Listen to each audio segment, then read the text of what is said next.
رات کو آسمان پر دکھنے والا یہ ریڈ پلینٹ جسے مارس بھی کہا جاتا ہے، یہ اگلے کئی سالوں میں 10 لاکھ لوگوں کا ہوم پلینٹ بننے جا رہا ہے۔ ناظرین، ایلون مسک کا انسانوں کو مارس پر آباد کرنے کا پلان سننے میں تو مذاق جیسا لگتا ہے، لیکن ایلون مسک نے 2050 تک 10 لاکھ انسانوں کو مارس پر آباد کرنے کا وعدہ بھی کیا ہوا ہے۔ اب تک تو یہ لوگوں کو مذاق لگ رہا تھا، لیکن لوگ اس کو تب سیریس لینے لگے جب ناسا کی ٹیم نے بھی ایلون مسک کے اس مشن کو جوائن کر لیا۔ جیسے جیسے اسپیس ایکس اپنے راکٹس کو ایڈوانس بناتا جا رہا ہے، ایسے ہی مارس پر آباد ہونے کا خواب پورا ہوتا جا رہا ہے۔ لیکن ایلون مسک اور اس کی ٹیم اس ہرے بھرے ارتھ کو چھوڑ کر مارس کی بنجر زمین پر انسانوں کو آباد کرنے کی کوشش کیوں کر رہے ہیں؟ نہ ہی ادھر کھانے پینے کی چیزیں موجود ہیں اور نہ ہی آکسیجن، اور اوپر سے -100 ڈگری سیلسیس ٹمپریچر جو انسانوں کے رہنے کے لیے بہت ہی مشکل ہے۔ سب سے پہلے بات کریں کہ انسان اپنے اس اچھے خاصے ارتھ پلینٹ کو چھوڑ کر مارس پر جانے کی کوشش کیوں کر رہے ہیں۔ دراصل اس کی مین وجہ یہ ہے کہ جب سے انسان نے فوسل فیول یعنی گیس اور پیٹرول کا استعمال شروع کیا ہے، تب سے ارتھ کی ایوریج ٹمپریچر میں اضافہ ہوتا جا رہا ہے، اور ایک دن ارتھ پر ایسا آئے گا کہ کوئی بھی جاندار ارتھ پر زندہ نہیں رہ سکے گا۔ اس میں ایک اور بات بھی ہے کہ سائنسدانوں نے صرف مارس پلینٹ کو ہی کیوں چوز کیا، کیونکہ ہمارے سولر سسٹم میں تو 8 پلینٹ ہے، اور صرف مارس کو ہی کیوں چنا گیا۔ مارس کو چننے کی اصل وجہ یہ ہے کہ اس میں سردی ہے، اور سردی کو ختم کرنے کے لیے ہم مارس پر نیوکلیئر بم بلاسٹ کر کے اس کو نارمل کنڈیشن میں لے آ سکتے ہیں۔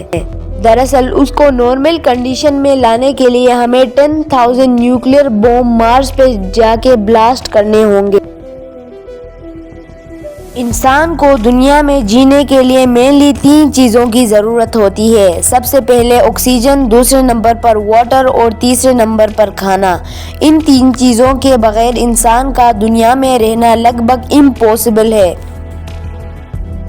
مارس پر اب تک کئی روبوٹس بھی بھیجے جا چکے ہیں، اور ان روبوٹس کی مدد سے ہمیں ہمیشہ انفارمیشن ملتا ہے۔ ان روبوٹس سے پتہ چلا ہے کہ مارس میں پانی موجود ہے۔ جی ہاں، پانی جو کہ انسان کو جینے کے لیے بہت ہی زیادہ ضروری ہوتا ہے، وہ اب مارس میں بھی مل گیا ہے، اور مارس کے نہایت سرد ٹمپریچر کی وجہ سے پانی ادھر فروزن حالت میں پایا جا چکا ہے۔ اب ظاہر سی بات ہے کہ ہم مارس پہ جا کے زمین کی طرح سانس نہیں لے سکتے، کیونکہ اس کے ایٹماسفیئر میں بھر بھر کے کاربن ڈائی آکسائیڈ موجود ہے۔ مارس کے ایٹماسفیئر میں تقریباً 95% کاربن ڈائی آکسائیڈ موجود ہے۔ اسی کا فائدہ اٹھا کر سائنٹسٹ نے موکسی نام کی ایک ڈیوائس بنائی ہے، جس کی مدد سے کیمیکل ری ایکشن کی وجہ سے کاربن ڈائی آکسائیڈ کو آکسیجن میں کنورٹ کیا جا سکتا ہے۔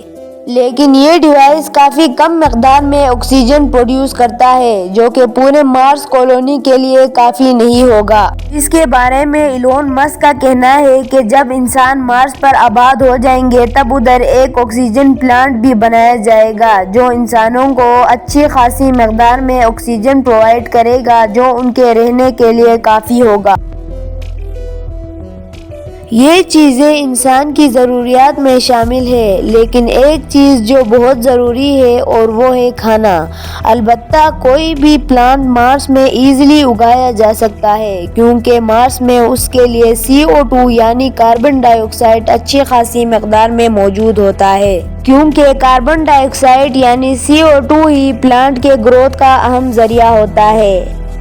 ایلون مسک اور اس کی ٹیم کو مارس پر پوری انسانوں کی کالونی بنانے کے لیے بہت سے اور چیلنجز کا سامنا بھی کرنا پڑے گا۔ مثلاً مارس میں چلنے والے طوفان جو دن کو بھی رات بنا دیتے ہیں، اور سولر ریڈیشن وغیرہ۔